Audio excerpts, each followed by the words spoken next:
Rain drifted down the city streets like thin silver lines. People hurried under umbrellas, walking fast, trying to get home before the weather got worse. Cars splashed through puddles while lights from shops and traffic signals reflected across the wet ground.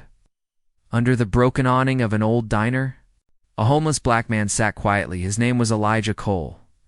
Though most people did not know it, to strangers, he was just another tired man without a home. His coat was old and oversized, his beard rough, his shoes worn thin. But behind his calm eyes lived stories no one around him could imagine. Elijah sat there every night because the smell from the diner gave him comfort. Coffee, warm bread, fried food. Small reminders of a life he once lived, a life that felt far away now. He kept to himself, never causing trouble. He watched people come and go, and they watched him too, but only long enough to avoid him. Most people crossed the street instead of walking past him. They saw his clothes, his tired face, his silence, and assumed they knew everything about him. But no one stopped to wonder why he held his shoulders so straight, why his movements were slow but controlled, why his eyes stayed alert even when he sat still.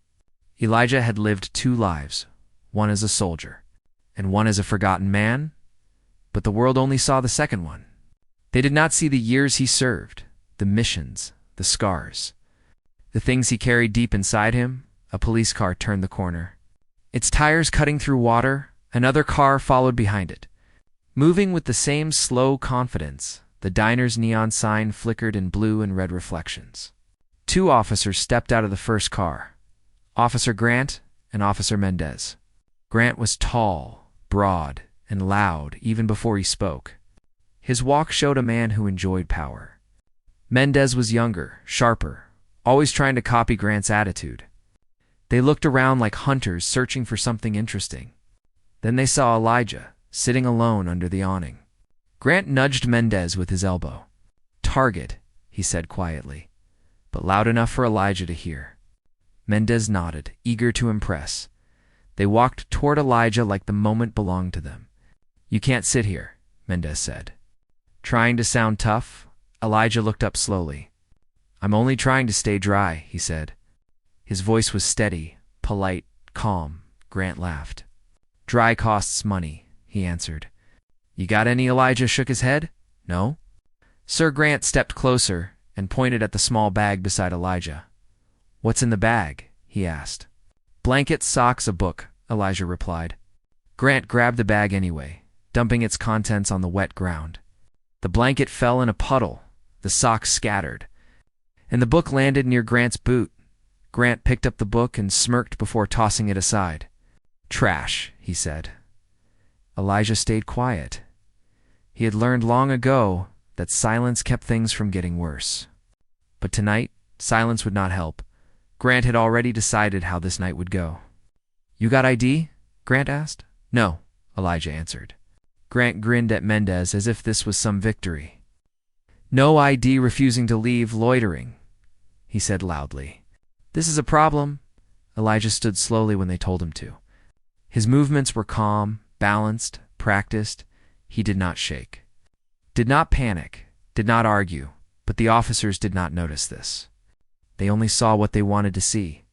"Hands on the wall," Grant ordered. Elijah obeyed, placing his hands gently on the cold brick wall.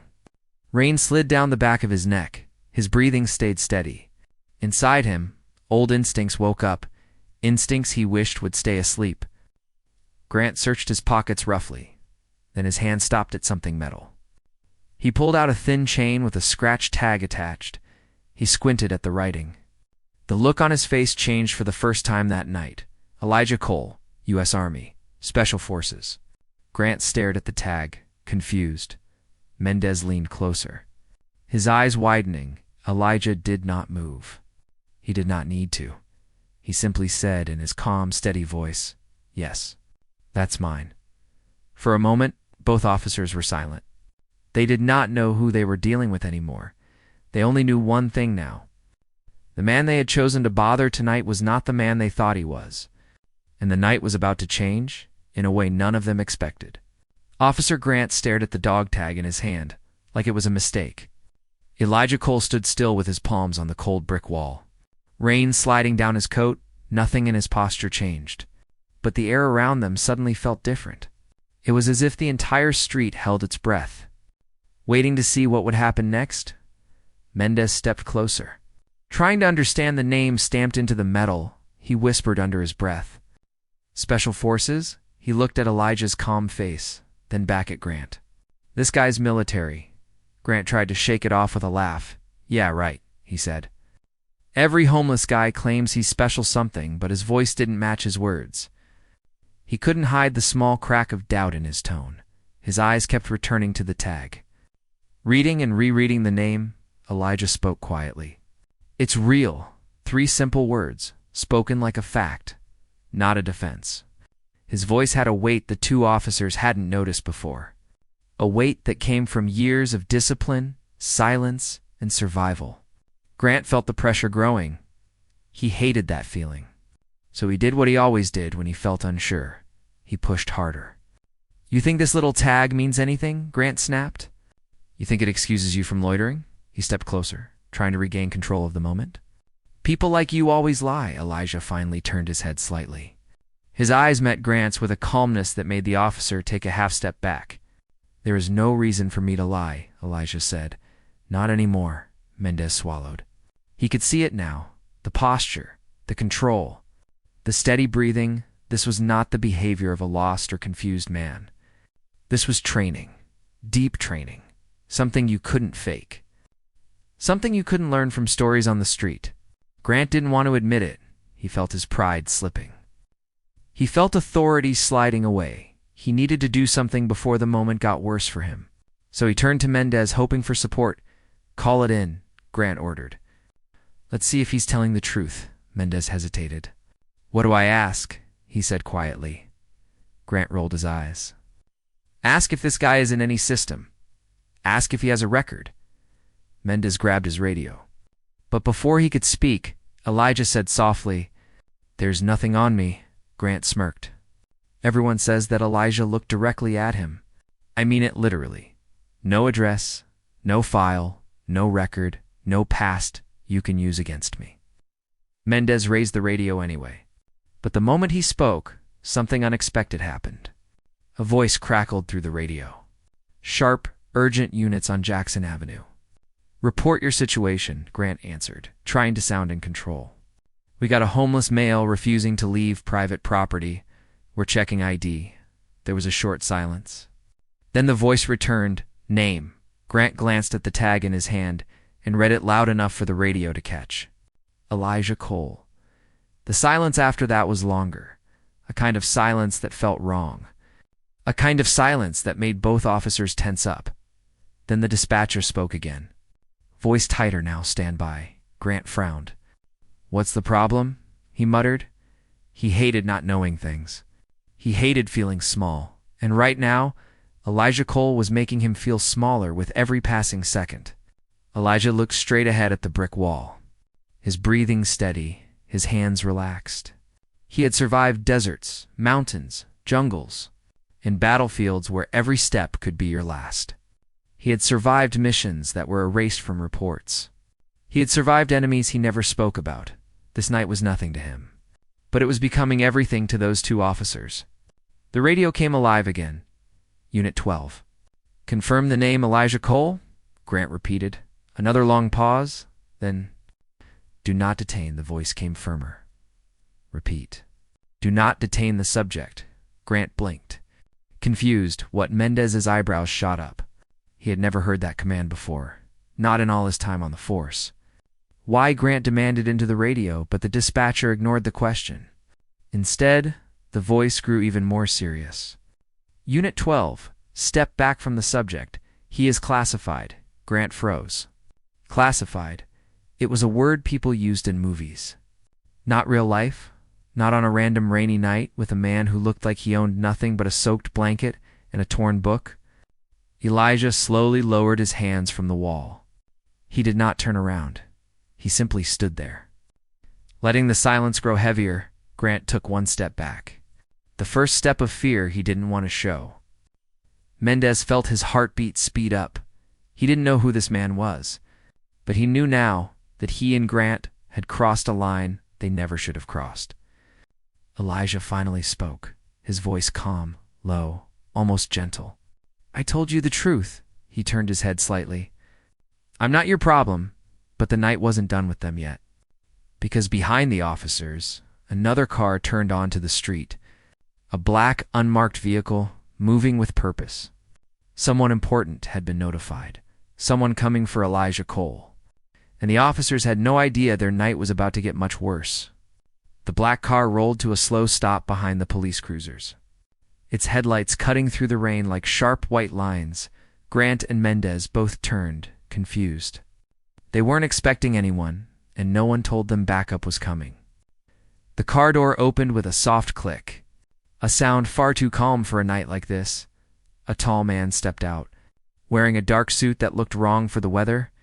He didn't rush, didn't shield himself from the rain. He walked like a man who was used to storms. Real ones and human ones. His face was stern, his eyes clear. And his posture carried an authority neither officer had. Grant squinted, trying to place him. "Who the hell is that?" he muttered. Mendez felt a sinking feeling in his stomach. The man in the suit wasn't just important. He was familiar, not personally, but from training photos. From those rare briefings about people they would never have to meet. The man stopped a few steps away and spoke in a calm, steady voice. "Which one of you is Grant?" Grant stepped forward. "Trying not to show nerves. I am," he answered. "And Mendez," the man said. Looking at the younger officer, Mendez nodded quickly. "Yes." The man looked past them at Elijah, who still stood with his back to them near the wall. Rain dripped from his coat, but his body stayed still, balanced, steady. The man in the suit let out a slow breath, almost like relief. "You shouldn't have touched him," he said quietly. Almost gently, "But you didn't know," Grant frowned. "What's going on?" he demanded. "Who are you?" The man stepped closer, showing his badge, a government badge, one the officers had never seen this close before. "My name is Director Hayes," he said. "Federal Intelligence Division." Grant blinked. Unsure how to react, he tried to stand taller, trying to save his pride. "So why are you here?" he asked. This man was trespassing. Hayes turned his head slowly and looked directly at Grant. The look alone made Grant's voice falter. "You think this is about trespassing?" Hayes said. His tone was calm, but there was steel behind it. "You think a man like him ends up on the street because of trespassing?" Grant felt heat crawl up his neck. He didn't like being talked down to. But he didn't dare speak again. Hayes stepped closer to Elijah. "Stopping a safe distance away, Elijah," he said softly. "You should have called someone." Elijah finally turned around. The rain on his face made him look older for a moment, but his eyes stayed sharp. "I didn't need help," he replied. His voice carried a tired honesty that Hayes seemed to understand. "You always need help," Hayes said. "You just don't ask for it." Grant watched them. Confused? "What is this?" he asked. "Who is he?" Hayes didn't turn. He kept his eyes on Elijah. "If you knew who he was," Hayes said, "you would have never touched him." Mendez swallowed hard. "We saw the tag," he said quietly. "Special Forces." Hayes nodded once.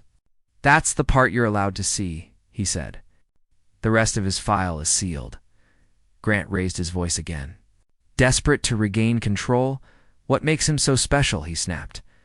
"He's just—" Hayes cut him off sharply. "Finish that sentence, and I will personally write the report that ends your career." Grant froze. Hayes stepped beside Elijah, speaking lower now. "We've been looking for you," he said. "You disappeared after your last operation." Elijah nodded. "I chose to disappear," he said. "People forget you when you stop being useful." Hayes shook his head slowly. "That was never true for you," he said. "Not after what you did." Grant looked at Mendez, trying to read his face, but Mendez looked pale. Staring at Elijah, like he was seeing him for the first time. "What did he do?" Mendez finally asked.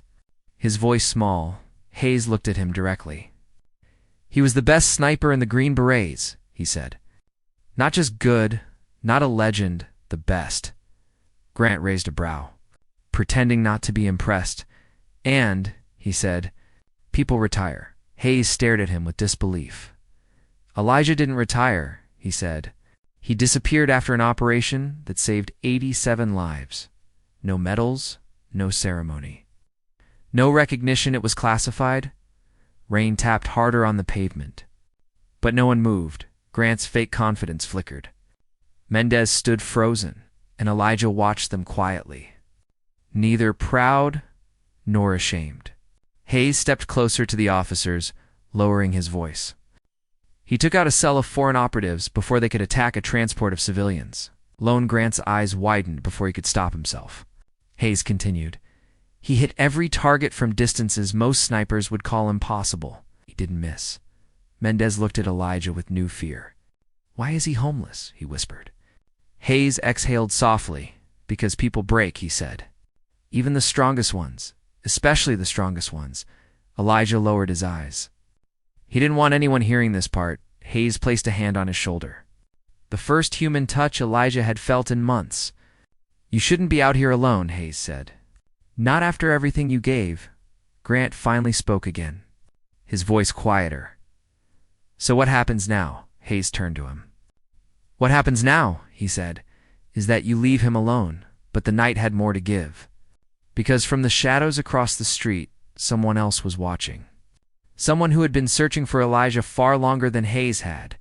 Someone who did not come in a suit or a marked car. Someone with very different intentions. And they had just found their target. The street grew quiet, except for the soft hum of the black car's engine. Rain fell in steady waves, filling the silence that hung heavy in the air. Grant and Mendez stood frozen near their cruiser. Unsure what to do, Director Hayes stayed close to Elijah, speaking softly, trying to keep him calm. But Elijah was not afraid. He was alert, listening to the rain, listening to the city, listening to something else. He felt it before he saw it, a shift in the air, a presence, a weight that only men like him could recognize. Someone else had stepped into the night. Someone who moved without sound, someone trained like him. Elijah lifted his head slightly, his eyes narrowing. Hayes noticed the change immediately. What is it? Hayes asked quietly, but Elijah didn't answer. He was too busy reading the darkness across the street. The same way he used to scan rooftops at dawn in places far from home. A lone figure stood under the flickering street lamp on the opposite side of the road. Rain slid down his hooded jacket, hiding most of his face. He stood too still, too relaxed. Not like a civilian, not like a lost stranger, but like a man who knew patience, a man who could wait for hours without moving an inch. Elijah felt that old coldness return, the one he had buried years ago, the one he hoped never to feel again. He took a slow breath. Hayes, he whispered. We're not alone. Hayes followed his gaze and his expression changed instantly. He stepped slightly in front of Elijah, without thinking. Not to protect him, but to acknowledge the threat. Men like Hayes recognized danger, but men like Elijah understood it. Grant noticed the tension and tried to step forward. What now? Grant muttered, annoyed. Hayes raised a hand sharply, without looking back. Stay where you are, he said. His tone was so firm that Grant actually obeyed. The hooded figure stayed perfectly still for several long seconds. Then he took one slow step forward, then another. His footsteps were so controlled, they barely made sound in the rain. Elijah's jaw tensed. He knew that walk. He knew that quiet, careful rhythm. He knew the way the man held his shoulders, the way he scanned the officers, the car, the space between them. It was the walk of someone who had survived the same world Elijah had, or someone sent by that world. The man stopped at the edge of the street. Still hidden by his hood, he spoke in a deep, steady voice. Cole, one word, just his last name. Spoken like a command, not a greeting. Hayes stiffened. Grant and Mendez both flinched, but Elijah stayed calm. He didn't answer. He didn't step forward. He just watched. Like two hunters finally seeing each other after years apart, the hooded man lifted his head slowly. His face came into view under the streetlight. Sharp eyes, tired lines. A scar running down from his eyebrow to his jaw. It was a face Elijah knew, a face he had hoped never to see again. Sergeant Travis Kane, former Green Beret, former teammate, former friend turned shadow. Hayes breathed out in disbelief. Kane, he whispered. This can't be real. Kane ignored Hayes completely. His eyes stayed locked on Elijah. You disappeared, Kane said. You left everything behind. Elijah kept his voice steady. I had my reasons. Kane's eyes darkened. Your reasons almost got us killed, he said. You walked away? Hayes stepped between them. Why are you here? He asked Kane. This is a federal matter now. Kane smiled slightly, a cold, sharp smile. Everything about him is a federal matter, Kane replied. You think I came here on my own? Hayes felt his stomach drop. You mean yes? Kane said. Others know he's alive. Elijah's heart sank. Not from fear, but from understanding. He knew exactly what that meant. His past had finally caught up. The missions no one talked about. The enemies no one admitted existed. The secrets that were supposed to die with him. Grant whispered to Mendez. What is happening right now? Mendez shook his head. I don't know, he whispered back. But we're in the middle of something we can't handle. Kane took another step forward. You can come with me, he said to Elijah. Or you can wait here and hope those coming after you don't reach this street first. Hayes reacted fast. You don't get to decide that, he said. Elijah is under federal protection.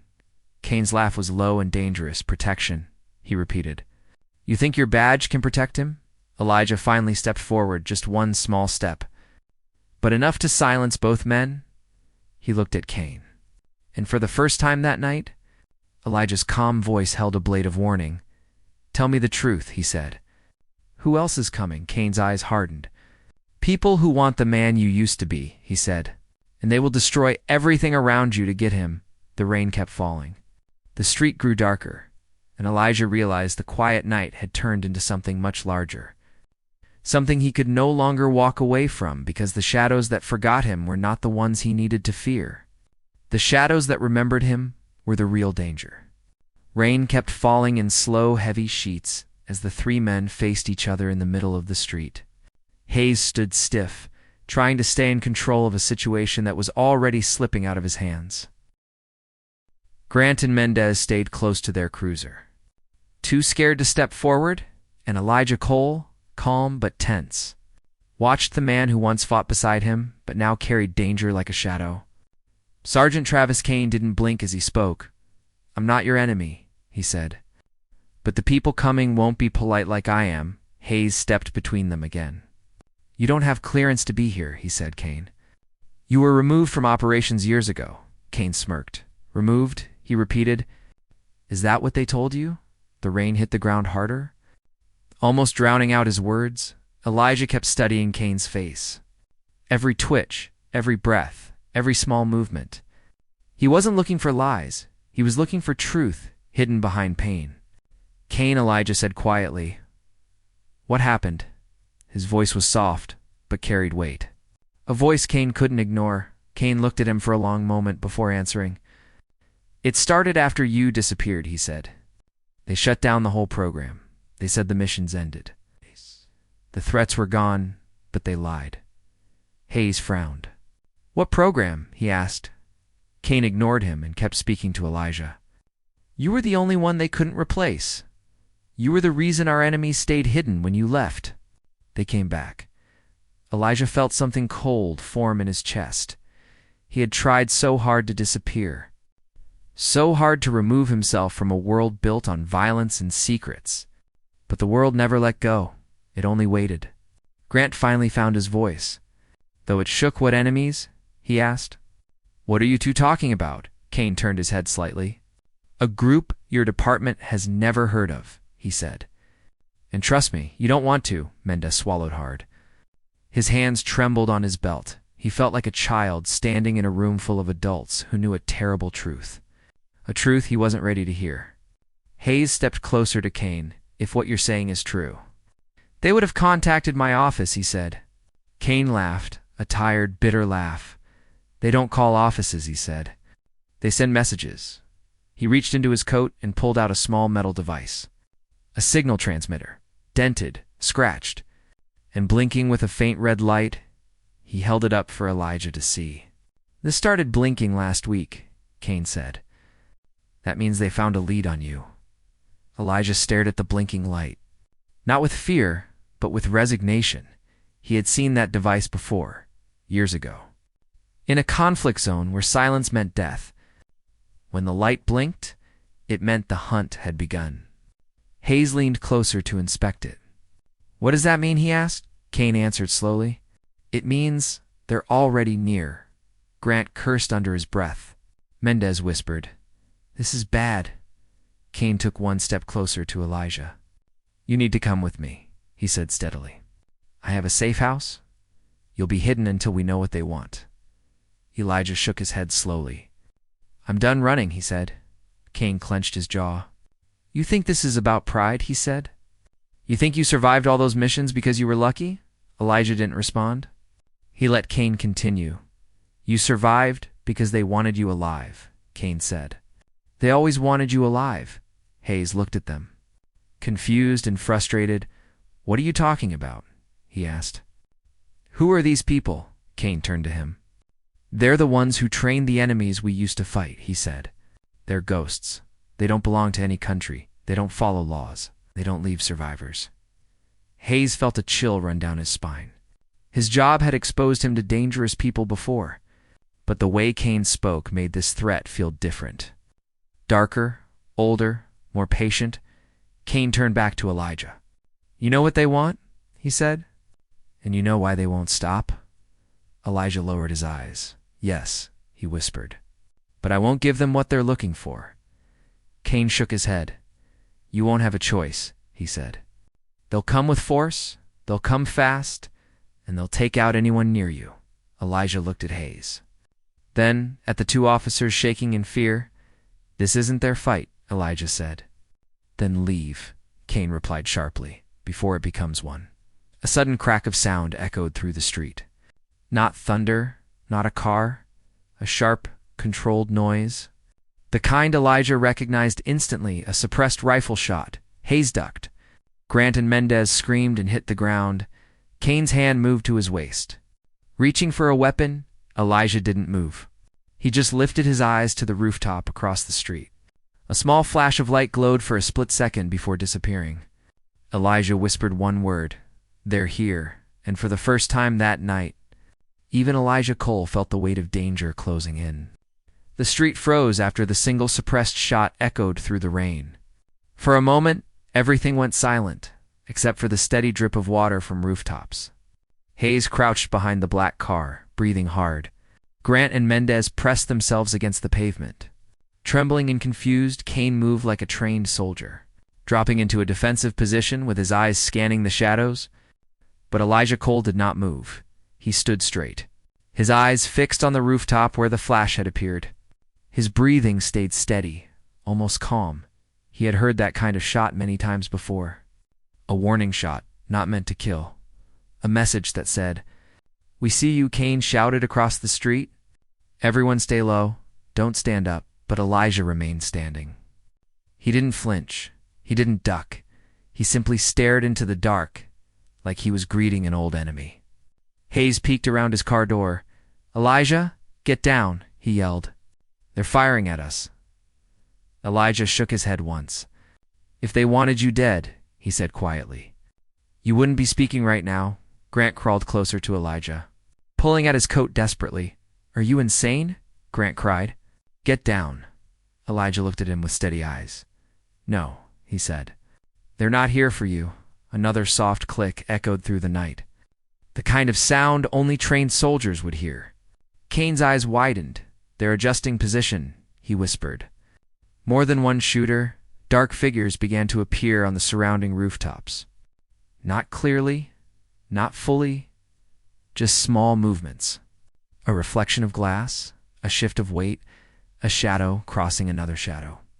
Elijah counted them silently. One on the left roof. 2 on the building behind the diner. 1 near the billboard across the street. Another perched above the alleyway. 5 in total, possibly more. All positioned with expert precision, Cain pressed his back against a streetlight pole. "They tracked you faster than I expected," he said. I didn't think they'd deploy a full team. Elijah's jaw tightened. They didn't, he said. This is only the first wave. Hayes' voice shook as he spoke. What do they want from you? Why are they here? Elijah kept his eyes on the rooftops. They want something I know, he said. Something I was never supposed to learn, Grant blinked, still shaking. What could a homeless guy possibly know? Elijah turned his head slowly. I'm not who you think I am, he said. His voice carried no anger, only truth. Cain nodded. Tell them, he said to Elijah, it's time. Elijah closed his eyes for a moment. Not to hide, but to brace himself when he opened them again. There was no tiredness in his gaze, only focus, only a soldier's clarity. I wasn't just a sniper, Elijah began. I wasn't just special forces. Hayes listened carefully. Grant and Mendez held their breath. Elijah continued. I was assigned to a black unit, no name, no patch, no official existence. We worked missions the government could not admit happened. Cain stepped closer. Keeping one eye on the rooftop, Elijah was the only one who came back from the final operation, he said. And he came back with information that no one else survived to confirm. Hayes looked confused. So this is revenge, he asked. Cain shook his head hard. No, he said. It's containment. Elijah nodded. They're not here to kill me, he said. They're here to take me, Mendez's voice cracked. Why? What did you learn? Elijah looked toward the rooftop again. His voice dropped to a low whisper. They were training enemies on our soil, using our tactics, our weapons, our technology, and pretending they didn't know. Hayes felt his stomach twist. That's impossible, he said, Elijah. That can't be true. Cain looked Hayes straight in the eye. Your job is intelligence, he said, not truth. A soft metallic click echoed again. A signal, a command. The shooters shifted into new positions. Elijah's eyes sharpened. They're preparing to move. Cain's voice grew urgent. Elijah, we need to leave if we stay here. They'll trap us. Elijah stepped back from the streetlight. Not afraid, but ready, prepared. His body moved with a silent precision that sent a chill through Grant's spine. Hayes shouted, Where will you go? We can help you. Elijah shook his head. You can't, he said. They're already inside your system in the distance. A black drone moved through the rain, hardly visible. It made no sound. But its blinking light confirmed the truth. They were being tracked. Every move, every breath. Cain grabbed Elijah's arm. We move now, he said. Or we don't move at all. Before Elijah could answer, a second, suppressed shot fired. This one hitting the metal pole inches from Cain's head. Sparks flew. Hayes screamed. Grant stumbled backward. And Mendez froze in terror. Elijah did not flinch. He spoke quietly, almost calmly. They're tightening the circle. Then he looked at Cain and nodded once. Let's go, because he understood something the officers didn't. The first shot had been a warning. The second was a countdown, and the next one wouldn't miss. The moment Elijah said, let's go, the entire street seemed to tighten like a pulled wire. Rain hammered the pavement, washing streams of water toward the gutters. The city noise faded under the pressure of danger closing in from every rooftop. Grant and Mendez remained crouched behind their cruiser. Too terrified to stand, Hayes pressed himself against his car door. Trying to steady his breathing, Cain moved first, pulling Elijah toward the narrow alley beside the diner. His steps were quick but controlled. Elijah, we don't have long, he said. They'll take positions at the exits. Elijah didn't argue. He moved with the same quiet purpose he used in the field years ago. Behind them, another suppressed shot cracked through the rain. This one hit the pavement near Grant's foot, sending shards of wet concrete into the air. Grant screamed and scrambled backward. Hayes yelled for the officers to stay down. But the shooters weren't aiming at them. They were pushing Elijah forward, forcing him into the open. They wanted him moving. They wanted him cornered. Cain and Elijah slipped into the alleyway, a narrow corridor lined with dumpsters, old crates, and broken fire escapes. The rain poured down in a long silver sheet between the buildings. Cain scanned every window, Every shadow, every rooftop edge. They'll try to flank from the left, Cain said. Elijah nodded. They'll send 2 up close and 3 above. The 2 men moved deeper into the alley. Cain stopped near a fire escape ladder and jerked his head upward. Climb, he said, if we get on the roofs. We can slow them down. Elijah studied the ladder. I'm not as fast as I used to be, he said quietly. Cain shook his head. You're still better than anyone out there. Elijah reached up and grabbed the cold metal. Pulling himself upward, the muscles in his arms moved with surprising strength, despite months of living on the streets. Cain followed him, keeping his eyes on the alley entrance. He saw a shadow move, then another. They're coming, he whispered. Elijah climbed onto the rooftop. Soaking wet, the wind hit him hard, carrying the taste of rain and smoke. Cain climbed up behind him and pulled the ladder up to slow their pursuers. Lights from distant windows glowed faintly through the storm. Shadows crawled across the rooftops around them. Silent, quick, professional. Cain touched Elijah's shoulder and pointed toward the far end of the building. We run that way, he said. There's a construction site 2 blocks down if we get inside. We'll have cover, Elijah nodded. He didn't waste breath on words. They began running across the rooftop, boots splashing through shallow pools of rainwater. Cain moved fast, stopping every few steps to check behind them. Elijah's steps stayed controlled, steady, as if every movement was calculated. He wasn't running from fear. He was running from purpose. Then a figure appeared on the next rooftop to the left. Dressed in dark gear, face covered, rifle raised, Cain yelled. Down! Elijah dropped instantly, his body hitting the wet concrete with silent precision. A suppressed shot hissed through the rain, missing Elijah by inches. Cain fired back with a small sidearm he had hidden under his jacket. The shooter ducked behind a chimney. Elijah pushed himself up and sprinted with Cain toward the edge of the roof. He didn't slip, didn't stumble, even after months of weakness. His body remembered the training, his mind remembered survival. They reached the edge and looked down. Another rooftop stood a few feet below. Cain jumped first, landing with a roll. Elijah! He yelled. Jump! Elijah took a breath, then stepped off the ledge. He landed hard but steady. Pain shot up his leg. But he pushed through it. A new shot cracked across the rooftops. It hit a metal pipe near Elijah's head. Spraying sparks into the rain, Cain grabbed Elijah's arm. Pulling him behind a ventilation unit. They're surrounding us faster than I thought, Cain said. They're not here to capture you. They're here to remove witnesses. Elijah wiped rain from his eyes. We're not witnesses, he said. We're targets. Cain nodded grimly. We have to make them lose sight of us. He pointed toward a narrow gap between buildings. We jump across, slide down the emergency stairs, and cut through the market street. Elijah breathed deeply. That's exposed, he said. Cain nodded. So is everything tonight? They moved again. Slipping across the rooftop like shadows in a storm, the gap between buildings wasn't wide. But the drop below was deadly. They backed up, preparing to jump.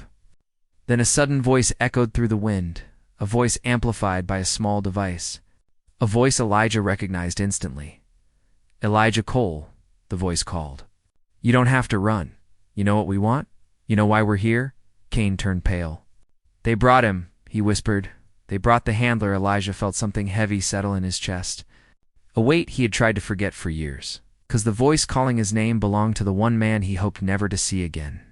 The man who had created the unit, the man who had controlled their missions, the man who knew every weakness Elijah had, the man who had turned them into weapons. And now that man had come to reclaim what he believed still belonged to him.